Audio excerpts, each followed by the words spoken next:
बच्चे को फेंक दिया। हेलो दोस्तों, आपके सब्सक्रिप्शन की हमें बहुत जरूरत है, प्लीज सब्सक्राइब जरूर करें। नेहा और सुनील कार से जा रहे थे। सुनील कार को तेज रफ्तार से दौड़ाते हुए नेहा से ऊंची आवाज में बात कर रहा था। नेहा, तो क्या सोचा है तुमने? अब तुम ही बताओ, आगे क्या करना चाहिए? नेहा, तुम सुन रही हो या नहीं? सुनील अपनी ऊंची और गुस्सैली आवाज में नेहा से बात कर रहा था। लेकिन नेहा अपनी आंखों को एक स्थान पर स्थिर किए हुए कुछ सोचे जा रही थी। बारिश की तेज बूंदों और गाड़ी की रफ्तार में नेहा कहीं गुमसी हो गई।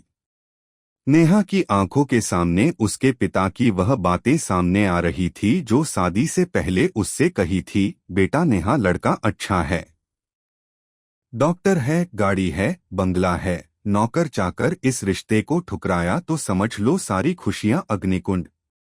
कितनी बड़ी गलती कर दी पापा की बात मानकर।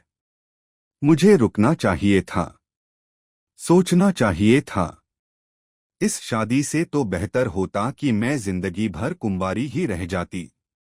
इतने में सुनील ने जोर से गाड़ी को ब्रेक मारे और चिल्लाया, नेहा, ध्यान कहाँ है तुम्हारा? कब से तुम्हें पूछ रहा हूं, तुमने क्या सोचा है? नेहा बोली, जो किस्मत में लिखा है उसको ठुकराने से क्या मतलब? अगर तुम मुझसे सहमत नहीं हो तो मुझे अपने पिता के घर छोड़ दो। उतरो उतरो, नीचे उतरो, मैंने कहा। गाड़ी से नीचे उतरो। पर मैं अकेली, इतने अंधेरे में। अकेली कैसे? तुम नीचे उतरो। नेहा कार से नीचे उतर गई और स्तब्ध खड़ी रह गई। नेहा एकटक सुनील की गाड़ी को देख रही थी। अब नेहा के पास और कोई रास्ता नहीं था सिवाय पैदल चलने के। सुनसान जगह, कीट पतंगों की आवाज की किटकिट साफ सुनाई दे रही थी।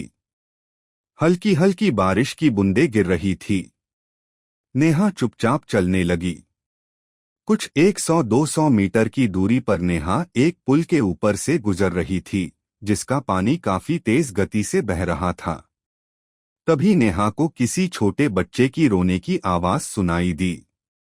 नेहा आगे बढ़ती रही और बच्चे की आवाज और तेज हो गई। अब नेहा ने पीछे मुड़कर चारों ओर देखा, लेकिन वहां पर कोई नहीं था। नेहा कुछ और आगे बढ़ी और बच्चे की आवाज शांत हो गई। अभी वह पुल के दूसरे छोर पर पहुंची ही थी कि उसको फिर से बच्चे की रोने की आवाज सुनाई दी। उससे रहा नहीं गया और उसने पुल के अंदर झांककर देखा तो एकदम स्तब्ध रह गई। पुल की दीवार के सहारे एक छोटा बच्चा आ रहा था। पहले तो नेहा डर गई, फिर उसने उस बच्चे को उठा लिया। जैसे ही नेहा ने बच्चे को उठाया, नेहा ने कुछ महसूस किया। नेहा को लगा कि उसके पीछे कोई खड़ा है। तुरंत पीछे मुड़ गई। उसने देखा कि सफेद कपड़ों में काले बाल की 8 साल की लड़की खड़ी है। पलक झपकते ही वह आंखों के सामने आ गई।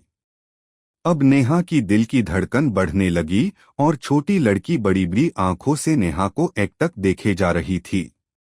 फिर वह लड़की जोर से चिल्लाई, डॉट, तो नेहा की मनोजान ही निकल गई। तभी सामने से एक कार आती है और रुक जाती है। देखा तो सुनील। सुनील, वो लड़की और ये बच्चा, लगता है किसी ने इसको बाहर छोड़ दिया है। कौन सी लड़की और कौन सा बच्चा?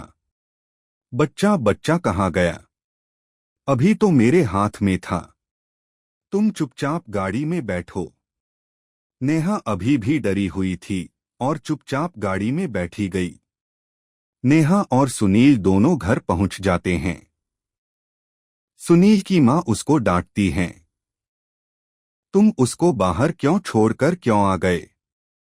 अगर कहीं मायके में चली गई और सभी को बता दिया तो फिर तुम्हारा तो खेल खत्म।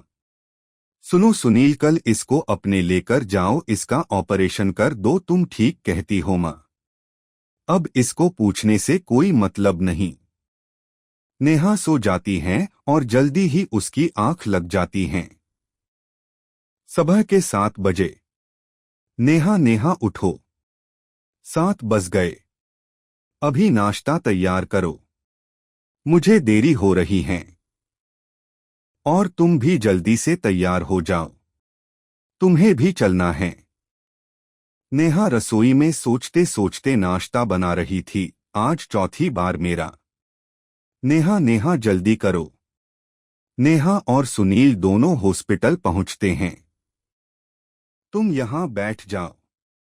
सिस्टर, तुम्हें मल्लो है ना क्या करना है तो जाओ इसकी तैयारी करो।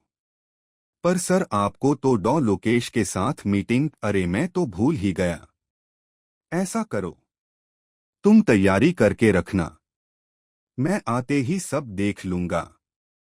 सुनील नेहा को ये बताकर चला गया कि तुम यहीं रुकना, घर पर मत जाना। नेहा ने हाँ भर दी। नेहा इंतजार करती रही।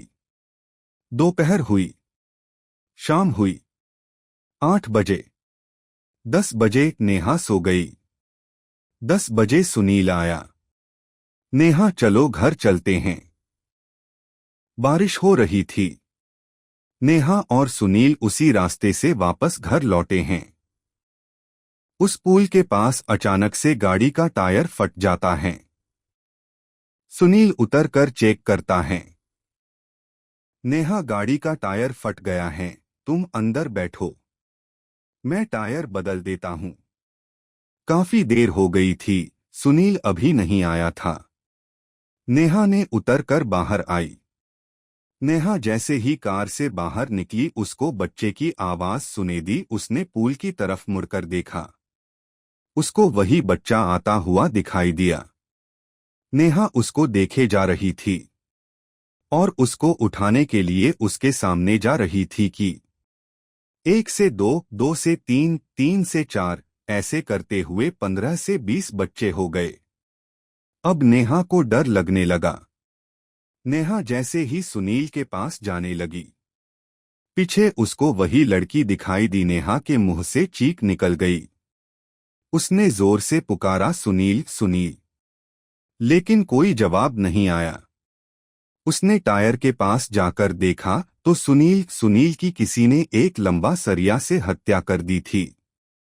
अब नेहा एकदम जोर से चीखी, मैडम मैडम क्या हुआ? नेहा ने उठकर देखा तो वो उसी बेड पर थी जहां से सुनील उसको लेकर गया था। नेहा ने घड़ी की तरफ देखा तो सुबह के 6 बजे थे। नेहा कुछ समझ नहीं पा रही थी। उसने सोचा कि ये तो एक सपना था। मैडम बाहर पुलिस आई हैं और आपको बुला रहे हैं। क्यों? पुलिस नेहा को अपने साथ ले जाते हैं। पुलिस अपनी गाड़ी को उसी पुल के पास ले जाकर रोकते हैं। नेहा उतरकर बाहर आती हैं और देखती हैं कि वहां तो सुनील की कार खड़ी है और कुछ लोग भी खड़े हैं। नेहा जैसे ही कार के पास गई तो चौंक गई, वाकई में कार का टायर फटा हुआ था। अब नेहा को अपने सपने पर यकीन होने लगा था। लोगों की भीड़ को चीरते हुए नेहा आगे बढ़ी तो उसने अपने सपने का अंतिम पल सत्य पाया। सुनील को किसी ने सरिये से मार दिया। नेहा रोने लगी। कुछ सिस्टर उसको वहां से दूर ले जाने लगी।